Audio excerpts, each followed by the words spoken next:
Quenton Jackson, all SEC second team. Q, how you doing? I'm doing good. How about yourself? Doing great, man. Thanks so much for joining us. No problem. And his teammate, sophomore forward Henry Coleman III. Henry, good morning. Yes, sir. Thank you for having me. My pleasure, man. Thanks so much for joining us. I said during the commercial break, so is Buzz still sleeping? Buzz Williams, your head coach? You both said, nah. He's been up all night. Who knows if he even went to bed, huh, Q? Exactly. He's just wired different. He puts a lot into what he's doing as far as coaching, so he likes to be overly prepared so when the time comes, like he already know what he got going on. Does he read a ton of books? Isn't that his thing, that he's like always reading a different book? Yeah, I think it's like 4 a month. 4 a month? Yeah. Henry, how many books do you think you could read per month? I usually try to read one. Okay. I do. That's one. pretty good. That's way more than me. Yeah, one is where I'm trying to get at. Every time, coach is on the bus, when we're traveling on the plane, he always has a book in his hand. Is he trying to push the books on you guys? Sometimes. Not really. Sometimes not really. I mean, at the beginning of the year, he gave everybody a book, which I thought was, pretty nice. And, I guess some people read it, some people didn't. But, with him, he's always going to have one in his hand. There's definitely a guy on the team or multiple guys where you see Buzz hand him a book and you go, he's never going to read that book. Yeah. He won't force it on you, but he'll give you the option like, all right, I'm going to give it to you. You could use it or you could not. But it's not like he's going to make you read it. Yeah. So you guys flew in yesterday from College Station, and you said you left and it was 87 degrees, sun, beautiful, and then you land here in Newark and it was 30 degrees. We're having a cold spell here. So that had to have been incredibly depressing to land in Newark, New Jersey into 30-degree weather here, Henry. Yeah, I mean, a little bit, but I think, an opportunity is presented in front of us, and I think a little bit of us were worried about the cold and everything, but I think a lot of us, were so focused on the opportunity and what we have to do that kind of overcame it. Q, you woke up today and you said, nah, I ain't doing this.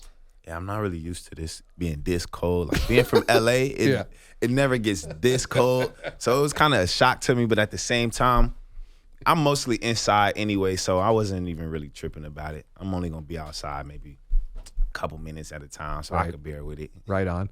Well, you guys have taken the opportunity in the NIT and made the most of it. You beat Alcorn State, then you beat Oregon, then you beat Wake Forest, a couple of really good defensive efforts. Now you've got Washington State coming up tomorrow night. And as I mentioned, a lot of people thought you might get into the NCAA tournament. Ultimately, you were not. Was that disappointing for you on Selection Sunday, or you just looked at this as a different opportunity, Henry? I don't think it was a disappointment to us. It was a little bit. We had worked very, very hard for it. But, like Coach was saying, there's a new opportunity. You're going to have to deal with multiple things at multiple times, so sometimes you're going to have to flush it. But you're still going to have to remember back in your mind that, we didn't get in. But, like I said, there's a new opportunity for us. And I think as a team, as a staff, and I think overall as a school, everybody's kind of embraced that. At the last couple games, there are, 9,000, 8,000 people at the games, for NIT games. So I thought that was huge. So I think everybody in the program and then everybody around the school and the environment really embracing it speaks to who we are. Q, how'd you feel on Selection Sunday and then realizing you were going to the NIT? It's hard to explain how I felt. I couldn't really diagnose it. Like, I wasn't really mad. I wasn't really sad. I wasn't really happy. I was just kind of there. Like, but at the end of the day, my mental state was where it needed to be. I wasn't too high or too low. I kind of just took it as it is what it is. I can't control it. I try to live my life with the least amount of drama as possible. So if I can't control it, I try not to worry myself about it. It was a big opportunity my last year as a senior to make it to the NCAA tournament. Fell short, but at the same time, we were brought a new opportunity. So I just tried to be as strong as I could for my team and my coaches and let them know that, all right, we might feel a little disappointed by what's going on or whatever emotions you're feeling, but at the end of the day, we still got a new opportunity on the table. So either we could take advantage of it or we could let it fall to the wayside. And at this point, we've taken advantage of it. No doubt. Quenton Jackson and Henry Coleman join us from the Texas A&M Aggies. They're in the NIT Final Four. We'll take on Washington State tomorrow night. And Q, you've had a really interesting road to get here, and you've been really open and transparent about that, and I find it really powerful. You obviously knew basketball was your path, but academically, you didn't focus much on academics when you were coming out of high school. Right. Thus, you were academically ineligible for Division I. So you then had to start finding opportunities and working your butt off to then get back to Division I status, and ultimately did when Texas A&M and Buzz came to you. But that was a path that it taught you a lot of lessons. And so coming out of that, what do you think was the biggest lesson that you took away? Take advantage of the opportunities that are in front of you while they are in front of you. That is probably the biggest lesson. Like you said, academically ineligible because immature, focused on the wrong things, not handling my schoolwork. And at that point, it could have been an opportunity to make something out of myself. But at the end of the day, I think the way that my life was set up and the way that it worked out for the best, because say I was eligible to go to Division I out of high school, I don't think I would have went and played for Buzz Williams, which then would have put my life on a whole different path. And I think me coming to play for Buzz Williams and the way he's just changed my life, not even just as a player, but as a person, is probably the best decision I've ever made in my life, for real. It's one of those things where you look back on life and you realize that things fit together for a certain way, certain reason that you didn't know at the time. And that if it didn't walk this way, the path didn't walk this way, you would be totally different. But it makes sense now, kind of going back to it. So every time that I see you speak or I hear your comments about being at A&M, you're really, really grateful and understand this incredible opportunity that was put in front of you. And who knows if that happens if you just come out of high school and you're kind of a star right out of the bat, right? Right. I feel like I would approach whatever that opportunity was with a different mindset. Like having to go through the struggle and the turmoil that I had to go through, just kind of put a different perspective on life. Like it's real now. Like nobody's finna hold your hand, and you don't just get a bye at this point. You got to make it happen for yourself, or it's not gonna happen. You don't want to stop playing basketball. You got to keep winning games. Exactly. And when I say stop playing basketball, I don't mean like 24-hour fitness rec basketball. Right, exactly. Right. Real basketball. That's right. That's right. You guys are in New York City for the week, so this is so cool. And I appreciate you guys getting up for me early today to come on in here. And it's interesting because, you guys obviously play for the Aggies, but Henry, you played for Duke before you played for the Aggies. And so then you transferred here to A&M. What is it like to watch your former teammates playing in the NCAA tournament still? I think it's unbelievable. Speaks to who coach is, speaks to who their assistants are, the players are, and the culture they have around basketball. I was on the phone. I talked to Mark Williams and I are super close. Talk to him probably every day. So just to see those guys take that opportunity and run with it, I think is unbelievable, and I'm excited for them. Your dad played at Va Tech. He was quarterback at Virginia Tech, right? He played defensive end. Oh, defensive end at Virginia Tech, rather. Yeah. Back in the 90s. So you grew up in a huge Virginia Tech household. Well, my mother went to UVA. Oh, okay. So Civil War in that house. Yeah, it was split. It was split. So I grew up a Virginia Tech football fan, Virginia Tech everything fan. And my brother grew up a Virginia football fan, Virginia basketball fan. So it was a very split house. Okay, so what happened in the house when Virginia played Virginia Tech? Turmoil. Turmoil every time? Turmoil every time. It was dad woke up with a different mindset. Mom woke up with a different mindset. Me and my brother, we tried to act like we had different mindsets at the time. But I cherish those moments and still love those moments. How did you end up choosing Virginia Tech and your brother choosing UVA? I don't know. I think it was just because at the time Virginia Tech was a little bit better than Virginia at football. And so I think I just chose them. I grew up, loving all those guys. Logan Thomas, Tyrod Taylor. I used to have all those guys' jerseys in my room and stuff. And so I think it's just those guys probably being out there. Although when you then go to the ACC to a rival school at Duke, then you got to get rid of all of your Hokie stuff, don't you? Yeah. Supposedly I got rid of all of it. It's still probably all up there. Is it in your parents' attic? Yeah, so everything's in that little keepsake box. That's amazing. So what do you guys hope to do here in New York City over the course of this week? Q, what are you looking forward to? Are they going to take you out around the town, do some stuff? Yeah, I want to see the city a little bit, but I want to handle business while I'm down here as well. Like, you can come down here and have fun, but if you don't handle business, it's not as fun as it could be. You come down here and we handle business the right way, then we're going to have as much fun as possible. Okay. So that's really my whole outlook on it. Business trip? Yeah, business trip. I think that was the whole message the whole way coming up here.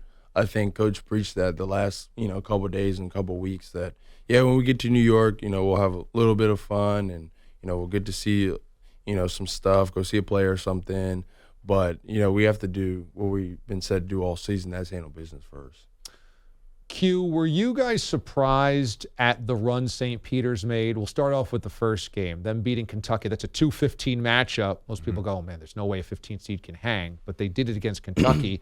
You guys obviously played Kentucky throughout the SEC schedule. Were you surprised that St. Peter's pulled the upset? I wouldn't say I'm surprised. With the game of basketball, anything can happen. Oftentimes, I think people get caught up in numbers of where you rank or the seed or anything, not knowing that at any point, everybody who step on the floor, they tied their shoes up the same way the other team tied their shoes up. You can't look at the name on the jersey. You got to go out there and fight for the other four brothers that's out there with you. And I think that's what St. Peter's did. What do you think, Henry? Yeah.